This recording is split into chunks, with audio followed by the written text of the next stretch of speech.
국민의힘에서 제기된 총선 위기론, 수도권 위기론에 대해 한번 짚어보도록 하겠습니다. 국회팀 노태영 기자와 함께하겠습니다. 어서 오십시오. 노 기자, 우선 여론조사 흐름부터 살펴볼까요? 네, 우선 갤럽의 8월 둘째 주 여론조사를 먼저 보시겠습니다. 네. 정당 지지율은 국민의힘 36%, 더불어민주당 30%로 집계됐는데 무당층도 28%로 양당 못지않게 높은 비중을 차지했습니다. 네. 위기론의 근원지인 수도권 지역의 정당 지지율도 따로 살펴볼 필요가 있겠는데요.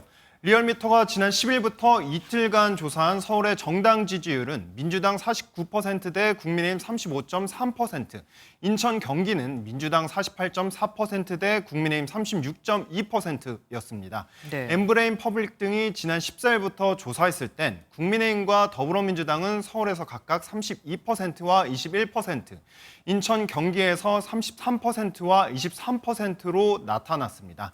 네. 양당 중 어느 쪽도 수도권에서 압도적인 우세를 점하지는 못하고 있었습니다. 그런데 왜 위기입니다라는 말이 나오는 거죠?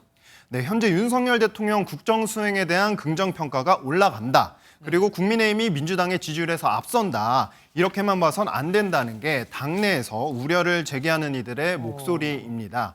수도권의 한 의원은 중도나 무당층의 비율이 30% 이상 꾸준히 나오고 있는데 실제 투표장에선 야당 쪽으로 갈 가능성이 더 크다. 이렇게 분석하기도 했습니다. 근데 지금 터져나오는 얘기들을 보면 그건 전체적인 얘기고 수도권 의원이나 원외 당협위원장들이 느끼는 바는 다른가 봅니다. 네, 아무래도 당사자니까 좀 그런 것 같습니다. 일단 현재 수도권 전체 의석 121석 가운데 국민의힘이 차지하고 있는 건 서울 9석, 인천 2석, 그리고 경기 7석, 이렇게 해서 총 18석 뿐입니다. 네. 그중 한 의원은 지난해 지방선거 결과로만 보면 상황은 나쁘다고만 할 수 없다, 이렇게 말했고요. 또 다른 의원은 위기의식 느끼는 건 필요하다. 다만 과장된 위기론으로 맥 빠지게 해선 안 된다, 이렇게 비판하기도 했습니다. 네. 반면 윤상현 의원의 의견에 공감한다. 당이 청년과 중도를 포용하지 못한다며 우려를 나타낸 의원도 있었고요. 서울의 한 원외 당협위원장은 현재 지도부가 현실을 제대로 인식하지 못하고 있는 것 같다고 토로하기도 했습니다.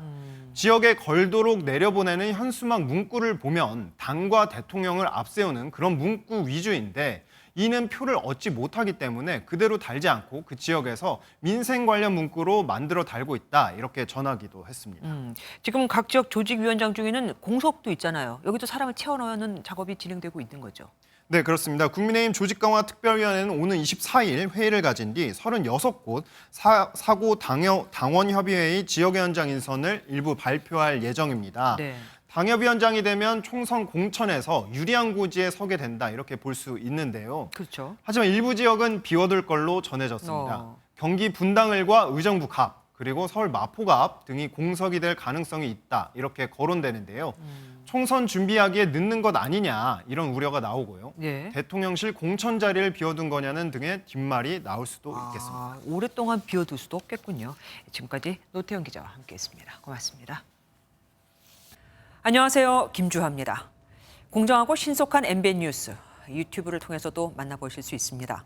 특히 더 많은 뉴스와 라이브를 보고 싶으시다면 오른쪽을 눌러서 구독하시면 됩니다. 어렵지 않죠? 빠르고 정확한 뉴스로 계속 찾아뵙겠습니다. MBN 뉴스를 시청해 주신 여러분 고맙습니다.